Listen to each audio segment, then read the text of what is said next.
After the Maidan in 2014, the Marshall Center became a mecca for the highest-ranking Ukrainian officials and military personnel. Here's one of the letters from the Marshall Center addressed to the chairman of the Security Service of Ukraine, Valentin Nalyvaichenko. It's an invitation to a seminar on the strategic development of Ukraine. Students are Ukrainian ministers and generals, instructors, representatives of intelligence agencies from the United States and the United Kingdom. I think 100% of high-ranking Ukrainian officials, one way or another, have received training at this center. Essentially, they were training people with one task: to counteract the Russian Federation, now or in the future, solely for that purpose. One of the seasons of the TV series Servant of the People is dedicated to presidential elections. Candidate Goloborodko hires a professional PR specialist, but later fires him, and along with a team of friends, develops and runs his election campaign. Did presidential candidate Zelensky do the same? Of course not. During the elections, his campaign headquarters secretly worked with the Washington lobbying agency Signal Group Consulting. The task was to arrange meetings between Zelensky, the Trump administration, and members of Congress. Zelensky's headquarters denied this connection, but here you can see the documents. The service agreement and Signal Group's report to the U.S. Department of Justice stated that Zelensky paid them nearly $70,000. Quite affordable for a presidency, isn't it? Perhaps the actors spared money, or maybe they gave him a good discount on their PR services. However, Zelensky was eager to please the U.S. and U.K. authorities. Therefore, after the elections, the number of foreign PR agencies increased. Please meet Andrew Mack. Since November 2019, he has been an external advisor to Zelensky. He's an American citizen and a descendant of Ukrainian immigrants. The director of the lobbying firm SKD Knickerbocker, Stephen Kruppen, former speechwriter for President Barack Obama, now works for Zelensky. Shai Franklin founded the lobbying firm Your Global Strategy. It builds bridges between Ukrainian government and American mayors. It seems that one of these guys had a hand in quite a terrible idea. We are talking about a glamorous photo shoot amid hostilities.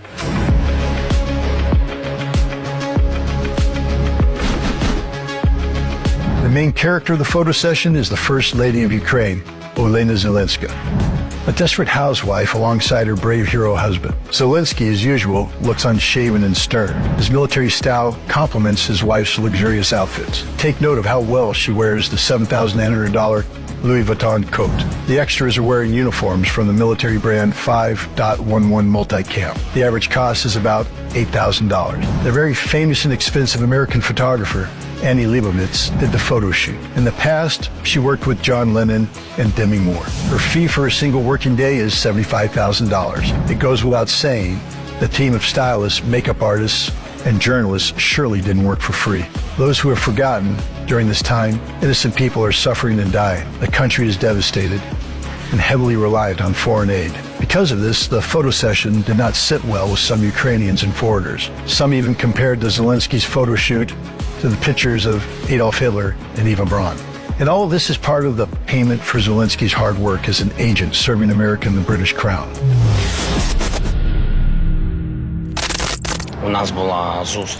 We had a meeting at the MI6 office.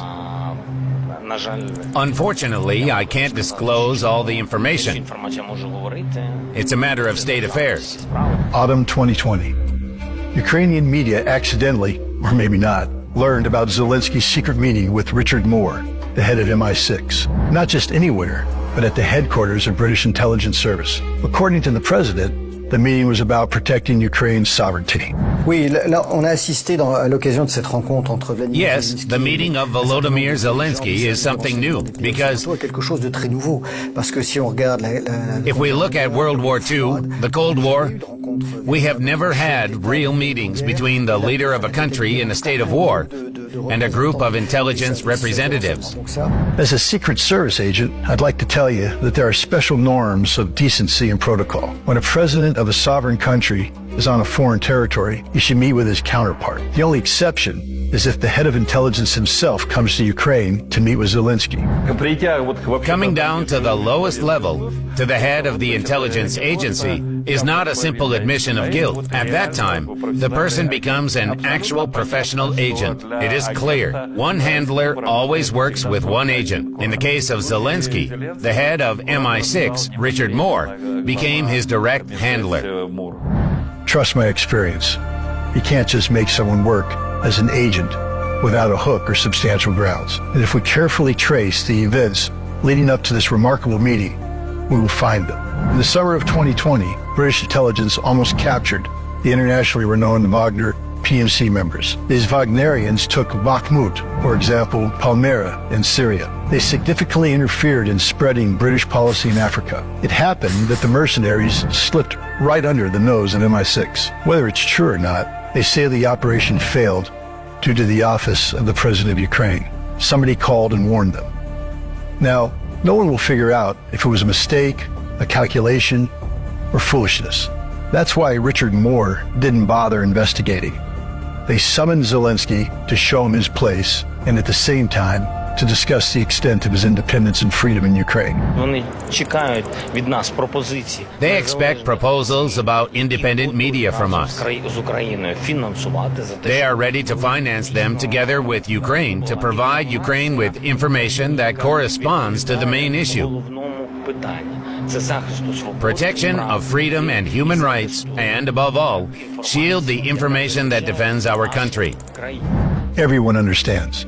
The MI6 office gave the President of Ukraine a precise directive. The thing is, after the Maidan in 2014, there are quite a lot of Ukrainian opposition media.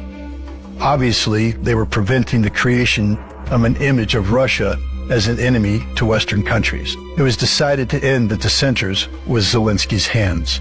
And to prevent the president from getting bored and to help him practice English, he was surrounded by British security. This was in the spring of 2022, in the midst of war in Bucha. Look at these scenes. Do you see a patch on the sleeve of one of the guys near Zelensky?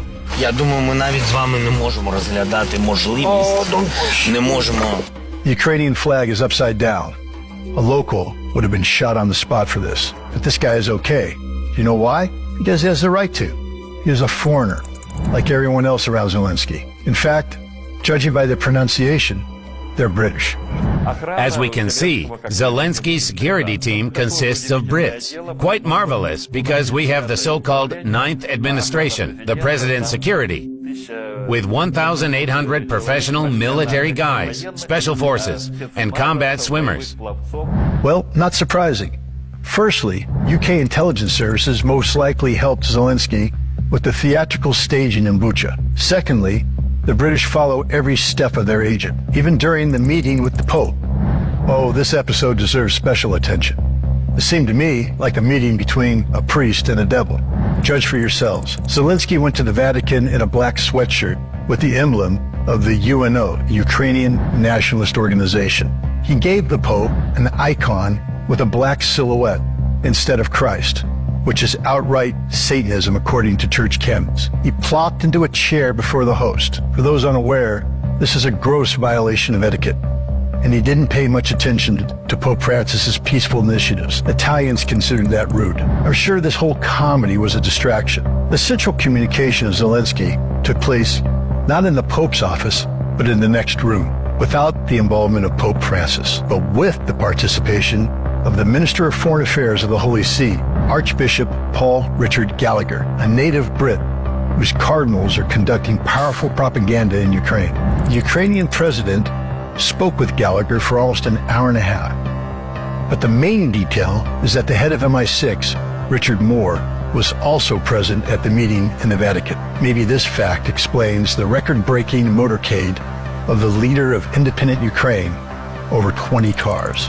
To be sure that that guy do not make a trick to suddenly make a peace with Vladimir Putin, they take hostages his kids and a wife in Great Britain. This is another layer of security for masters of puppets. How is it possible to reprogram the whole country and its people against Russia? How is Ukraine paying back now? I'll tell you more in the next episode. We've just started.